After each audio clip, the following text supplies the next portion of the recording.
पूर्ववर्ती भिडियो रे आमे स्त्री जनन तंत्रर विभिन्न मुख्य अंश विषय आलोचना करथिले।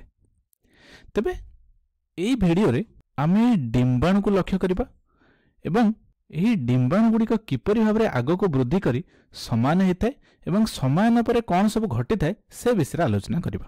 तेबे एठी हम कौन देखथिले ना जो डिंबाशय अछि एथिरे किछि हार्मोन रो क्षरण सहाय्य रे एही डिंबाणुटी डिंबवाही नळी मध्य को प्रवेश करे एवं डिंबवाही नळीटी कौन करे एहा को गर्भाशयर दिगरे एमती किछि ठेली ठेली नै जाय थाए।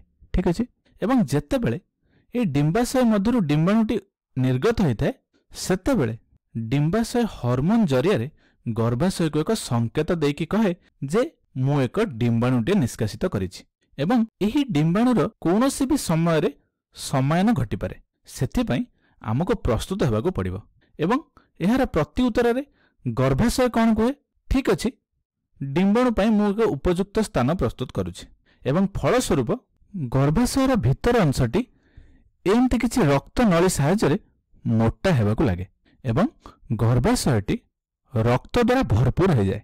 तेबे रक्त द्वारा कहीं भरपूर हुए कारण जदि आमे देखिबा एठी डिंबाणुर समायन घटिबो तेबे समायित डिंबाणु को अनेक मात्रा रे पोषक पदार्थ आवश्यक।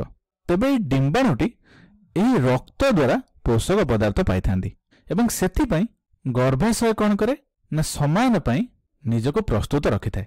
ठीक अछि तेबे डिंबाणु तो डिंबवाही नळी मध्य को आसीगला तेबे एहा पर कौन हेबो तेबे एहा पर कौन हेबो दुईटी जिनिस हे पारे एवं ए दुईटी जिनिस शुक्राणु उपर निर्भर करे। जदि स्त्री जनन तंत्र मध्य को शुक्राणु आसी थाए ताहले गोटिए कथा हेबो जदि शुक्राणु न आसी थाए ताहले अन्य एक जिनिस हेताए। तेबे प्रथमे हम देखिबा जे मानकर स्त्री जनन तंत्र मध्य को कोनोसी भी शुक्राणु आसी नाही। ठीक अछि तेबे जदि शुक्राणु आसी नाही डिंबाणु अनेक समय अपेक्षा करिया परे मध्य एहार समायन घटिबो नाही एवं ए असमायित डिंबाणुटी अनेक समय बंची पारे नाही। तेणु किछि दिन पर हम कोन लक्ष्य करिबा ना डिंबाणुटी धीरे धीरे नष्ट हेबाको लागिबो एमती किछि डिंबाणु को लक्ष्य कर नष्ट हो जाबाको लागिबो। ठीक अछि तबे जेतेबेले डिंबाणुटी नष्ट हो गला तबे डिंबाशय पुनर्बार एक संकेत पठाइଥାଏ गर्भाशय को कहा द्वारा हार्मोन मानक द्वारा एवं कहे जे मु जो डिंबाणुटी को पठाइथिली ताहार समायन घटी नाही एवं तुमे ए समायित डिंबाणु पई जे जगह प्रस्तुत करथिलो से जगह गुड़ा को तुम ए नष्ट कर दियो एहा हम पई कोनोसी भी आवश्यक नाही। सेथि पई कोन करे ना गर्भाशय ए जो रक्तनळी गुड़िक थिला से गुड़िक परित्याग करिया पई लागे एवं धीरे धीरे ए रक्तनळी गुड़िक मोटारू सरू हेबाकू लागे एवं एही प्रक्रिया रे किछि रक्तनळी गुड़िक छिड़ी जाय थाए एवं ए रक्तनळी गुड़िक छिड़ी जिबा फल रे एठारे किछि रक्त निर्गत होइथाए एवं ए रक्त गुड़िक जरायु ग्रीवा मध्य दे बाहर को एमती बाहर जाती एवं एही रक्त गुड़िक बाहर को निर्गत होगाकू आमे ऋतुस्राव बोली कहिथांदी एवं ए ऋतुस्राव रे रक्त निर्गत होगा 3 रु 5 दिन पर्यंत लागि रहे। सेथि पई आमे कहि परिबा जे ऋतुस्राव प्रति मास को थरे लेखाए हेताए। तबे द्वितीय कंडीशन को लक्ष्य करिबा मनेकर स्त्री जनन तंत्र मध्य रे किछि परिमाण रे शुक्राणु गुड़िक प्रवेश करिसंती। ठीक अछि एवं ए शुक्राणु गुड़िक ए जरायु ग्रीवा मध्य दे गर्भाशय मध्य को प्रवेश करिवो एवं गर्भाशय मध्य दे गुड़िक कौन करिवो ना किछि शुक्राणु गुड़िक एई दिगरे एई डिंबाशय आड़ को गति करिवे एवं अन्य किछि शुक्राणु गुड़िक एई दिगरे एई डिंबाशय मध्य को प्रवेश करिवे एवं तुम एठी लक्ष्य करि परथुबो जे किछि शुक्राणु एई दिगरे गति करचंती किंतु एई मासरे एई डिंबाशय रे कोनोसी भी डिंबाणु उत्पन्न हेइ नाही। तेबे एई शुक्राणु गुड़िक डिंबाणु को न पाई एगुड़िक मरी जिवे एवं एई शुक्राणु गुड़िक मध्यरु जेउटी सबुठु स्वस्थ और परिपक्व सेई शुक्राणुटी बा सेई भाग्यवान शुक्राणुटी जाइकी डिंबाणु सहित मिसी जिवो एवं एई शुक्राणुटी ही डिंबाणु सहित मिसी एहाकू समायन करिवो। मनेकर एठी गोटिए शुक्राणु कौन कला ना एई डिंबाणुटी को समायन करनेला तेबे एई शुक्राणुटी तार जन्मजात तथ्य बा जेनेटिक मटेरियल गुड़िक एही डिंबाणु मध्य छाड़ी नब एवं एहा परे एही डिंबाणु मध्य अन्य कोनोसी शुक्राणु प्रवेश करिपरिबे नाही। फलस्वरूप अन्य समस्त शुक्राणु गुड़िक मरजिबे कि समय परे एवं फलस्वरूप एही डिंबाणुटी एही शुक्राणु सहित समायन होला परे एहा एक कोषरे परिणत हेबो एवं एही कोषटी को आमे जुग्मज बोली कहिथांदी। ठीक अछि जुग्मज होची जीव शरीर प्रथम कोष ଏବଂ ଯୁଗ୍ମଜ ସୃଷ୍ଟି ହେବା ପରେ ଏହି ଡିମ୍ବବାହୀ ନଳୀଟି କ'ଣ କରେ ନା ଏହି ଯୁଗ୍ମକକୁ ଆଗକୁ ଏମିତି ଠେଲି ନିଏ ଏବଂ ଆଗକୁ ଠେଲି ହେବା ଫଳରେ ଯୁଗ୍ମକ ଧୀରେ ଧୀରେ କ'ଣ କରେ ଗୋଟିଏ କୋଷରୁ ଦୁଇଟି କୋଷରେ, ଦୁଇଟି କୋଷରୁ ଚାରୋଟି କୋଷରେ ଏବଂ ଚାରୋଟି କୋଷରୁ ଅନେକ କୋଷରେ ପରିଣତ ହୋଇଥାଏ।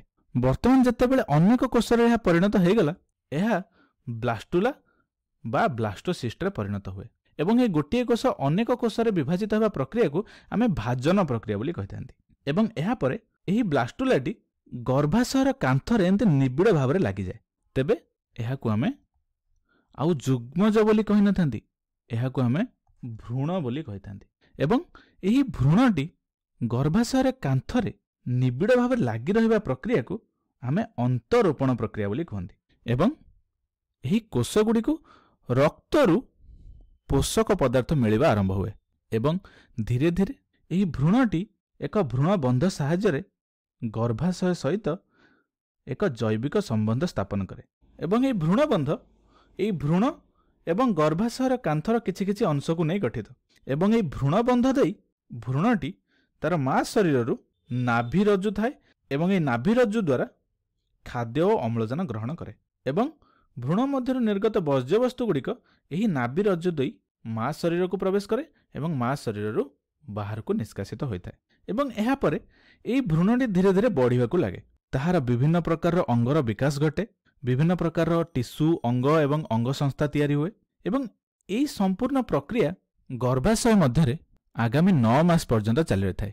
ସଠିକ୍ ଭାବରେ କହିବାକୁ ଗଲେ 270ରୁ 280 ଦିନ ଲାଗିଥାଏ ଏବଂ ଏହାକୁ ଜେଷ୍ଟେସନ୍ ପିରିୟଡ଼ ବୋଲି କୁହାଯାଇଥାଏ।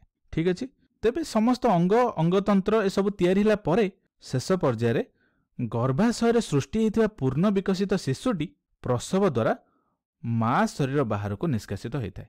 ଏବଂ ଏଠି ଗୋଟିଏ କଥା ମନେ ରଖ ଯେ ବେଳେବେଳେ ଏକ ଅସାଧାରଣ ଘଟଣାକ୍ରମେ এই যে ଅନ୍ତରୋପଣ ପ୍ରକ୍ରିୟାଟି ଗର୍ଭାଶୟ ମଧ୍ୟରେ ନ ଘଟି ଏହି ଡିମ୍ବବାହୀ ନଳୀ ମଧ୍ୟରେ ଘଟି ଯାଇଥାଏ ଏବଂ ଏହାକୁ ଅସ୍ଥାନିକ ଗର୍ଭ ବୋଲି କୁହାଯାଇଥାଏ ଏବଂ ଅସ୍ଥାନିକ ଗର୍ଭଧାରଣ ଯୋଗୁଁ ସାଧାରଣତଃ ସ୍ତ୍ରୀର ମୃତ୍ୟୁ ହୋଇପାରେ।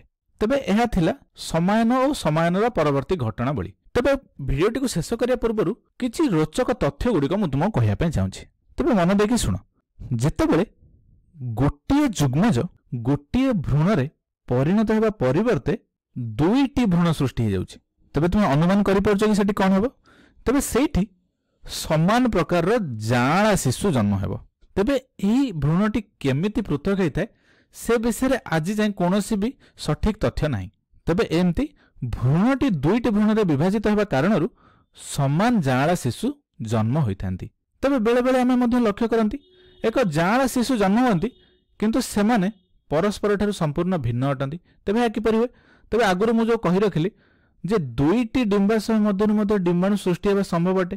ଯଦି ଏହା ସମ୍ଭବ ତାହେଲେ ଦୁଇଟି ଭିନ୍ନ ଭିନ୍ନ ଶୁକ୍ରାଣୁ ଭିନ୍ନ ଭିନ୍ନ ଡିମ୍ବାଣୁ ସହିତ ସମାୟନ କରି ଦୁଇଟି ଭିନ୍ନ ଭିନ୍ନ ଶିଶୁ ଜନ୍ମ ହେବେ।